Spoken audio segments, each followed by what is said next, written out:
খা বাপরে কি ডান পিটে ছেলে, কোন দিন ফাঁসি যাবে নয় যাবে জেলে। একটা সে বুঝছে যে আটা মেখে মুখে, ঠাই ঠাই শিশি ভাঙে স্লেট দিয়ে ঠুকে। অন্যটি হামা দিয়ে আলমারি জড়ে, খাট থেকে রাগ করে দুম দাম পড়ে।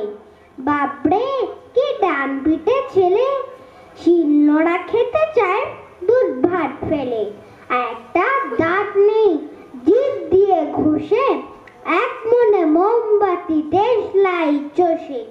আটজন ঘাড়ময় নীল কালি গুলে, কপ কপ মাছি ধরে মুখে দেয় তুলে। বাপরে কি ডান পিটে ছেলে, কুনোটা টম চাচা ওই রুটি খেলে। সন্দেহে শুকে বুড়ো মুখে নাহি তোলে, ডেকেটাই দুই ভাই ফোঁস ফোঁস বলে। নাড়া চুল খাড়া হয়ে রাঙা হয়ে রাগে, বাপ বাপ বলে চাচা লাফ দিয়ে বাগে।